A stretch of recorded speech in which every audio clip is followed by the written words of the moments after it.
प्यारे दोस्तों, आप सभी का स्कूल ऑफ ज्योग्राफी चैनल पर स्वागत है। आज हम लोग सिविक्स का क्लास 8 का चैप्टर आर्थिक क्षेत्र में सरकार की भूमिका के बारे में जानकारी प्राप्त करेंगे, उसकी चर्चा करेंगे।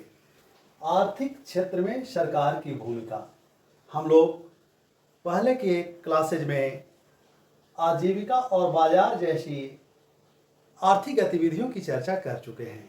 आजीविका एवं बाजार आर्थिक गतिविधियां हैं, ये जीविकोपार्जन के साधन हैं। जीविकोपार्जन के साधन में कार्यस्थल पर काम करना पड़ता है।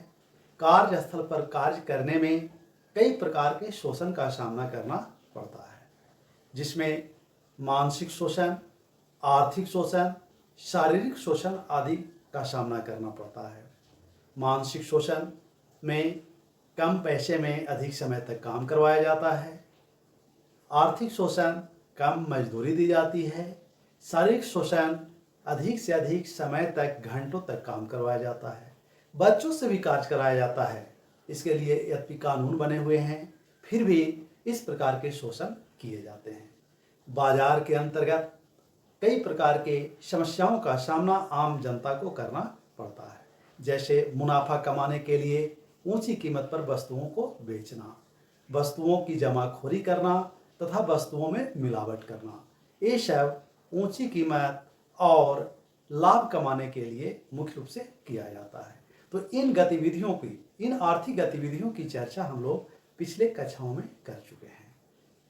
इसके कारण सरकार को कई प्रकार के कानून बनाना पड़ता है, जिससे कि शोषण और बाजार की गतिविधियों को नियंत्रित किया जा सके, जनता को सुरक्षित किया जा सके तथा सार्वजनिक सुविधाओं का लाभ जनता को मिल सके, आम लोगों को मिल सके। तो इन गतिविधियों की चर्चा हम लोग कर चुके हैं।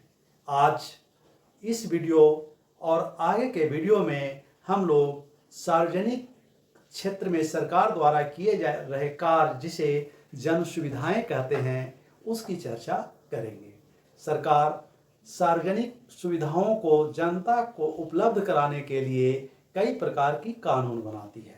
जन सुविधाओं के अंतर्गत शिक्षा, स्वास्थ्य, पेयजल एवं स्वच्छता, आवास, परिवहन, सामाजिक सुरक्षा आदि को उपलब्ध कराती है। इसके साथ ही साथ इन सुविधाओं को उपलब्ध कराने के लिए पैसा यानी फंड की भी व्यवस्था करती है।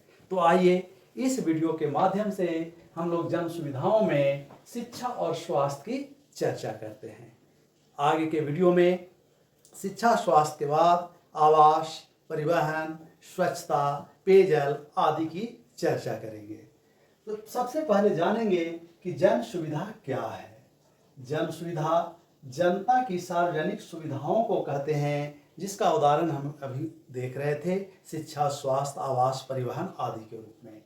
इसके द्वारा आम लोगों के जीवन स्तर में सुधार लाया जाता है। आम लोगों के जीवन स्तर में सुधार कैसे लाया जाता है? तो इसके लिए आधारभूत संरचना, इंफ्रास्ट्रक्चर को सुधारा जाता है। आधारभूत संरचना, इंफ्रास्ट्रक्चर में क्या क्या शामिल कर सकते हैं?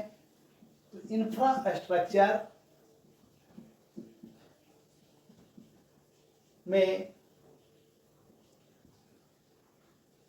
यातायात के साधन, मीन्स ऑफ ट्रांसपोर्टेशन, जिसमें सड़क परिवहन,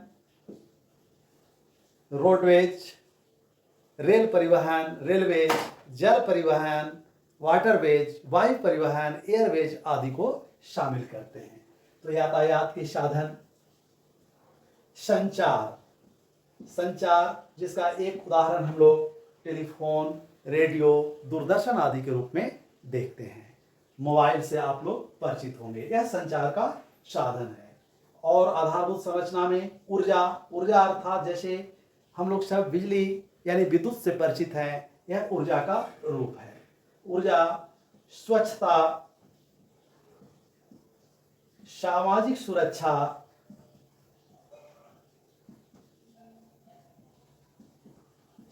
सुरक्षा आदि को शामिल करते हैं।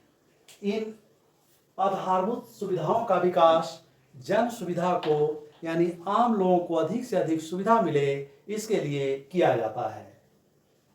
इन सुविधाओं का विकास का अर्थ है कि अगर इनका विकास जब एक बार कर लिया जाता है, इसे एक बार निर्मित कर लिया जाता है, तब लंबे समय तक और अधिक से अधिक लोग इसका लाभ लेते रहते हैं। इन सुविधाओं में सबसे महत्वपूर्ण शिक्षा है। तो आइए, सरकार द्वारा शिक्षा के लिए क्या किया जा रहा है। शिक्षा मानव जीवन स्तर में सुधार का सबसे सशक्त माध्यम है। इसके द्वारा जीवन स्तर में सुधार होता है,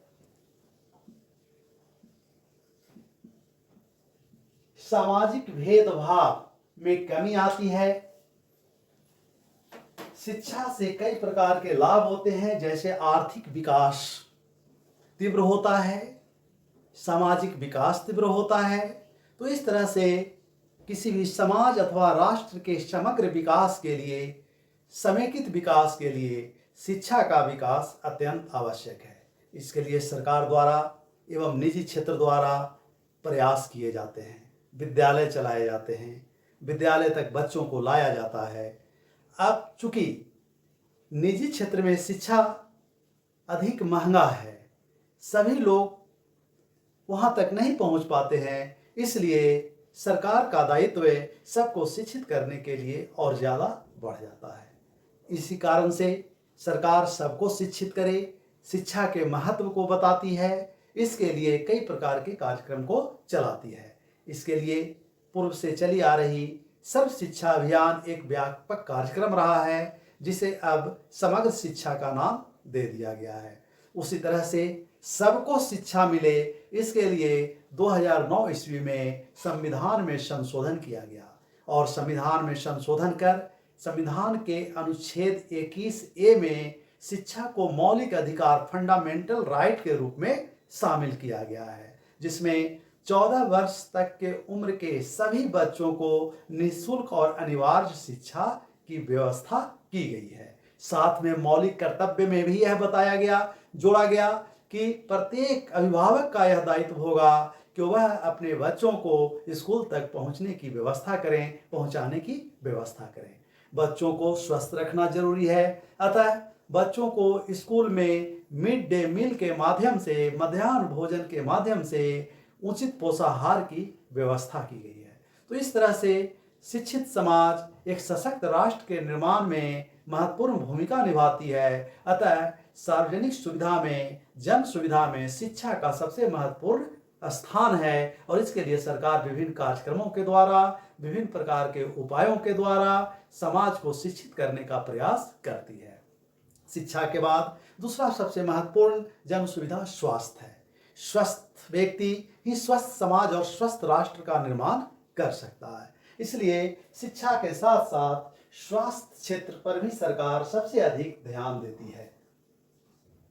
स्वास्थ्य, हेल्थ है, इस पर भी सबसे अधिक ध्यान देती है शिक्षा के बाद।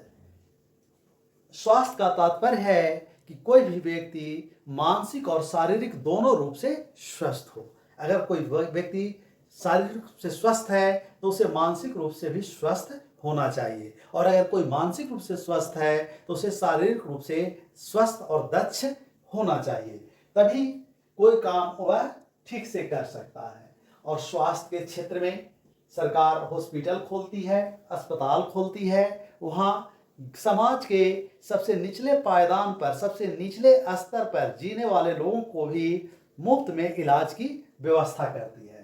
शिक्षा के साथ साथ स्वास्थ्य के लिए भी कुछ सरकारी प्रयास किए जाते हैं, और स्वस्थ कैसे रह सकता है इसके लिए खान पान की आदत में सुधार की जरूरत होती है।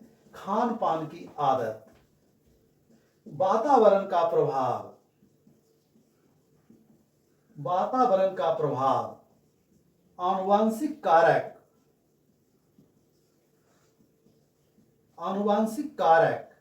ये सब ऐसे तत्व हैं जिसके द्वारा किसी भी व्यक्ति को स्वस्थ रखा जा सकता है। तो सरकार इन चीज़ों को ध्यान रखती है। लोगों के भोजन में कौन से तत्व की कमी है, इसके लिए वह उपाय करती है। जैसे विद्यालयों में आयरन, कैल्शियम आदि के टैबलेट यानी दवा का वितरण किया जाता है ताकि उन्हें पर्याप्त मात्रा में यह पोषक तत्व मिल सके। इस तरह से प्राथमिक स्तर से लेकर प्राथमिक स्वास्थ्य केंद्र से लेकर बड़े रेफरल अस्पताल तक बनाए जाते हैं। ये सारा दायित्व सरकार का है और वह सरकार सभी को स्वस्थ रखने के लिए चिकित्सा सुविधा उपलब्ध कराती है। तो इस तरह से हम लोग इस वीडियो में जन सुविधाओं के अंतर्गत शिक्षा और स्वास्थ्य के महत्व को समझे हैं। आगे के वीडियो में हम लोग स्वच्छता, पेयजल, परिवहन, आवास आदि सार्वजनिक सुविधाओं को अर्थात जन सुविधाओं के बारे में जानकारी प्राप्त करेंगे। बहुत बहुत धन्यवाद। Thank you.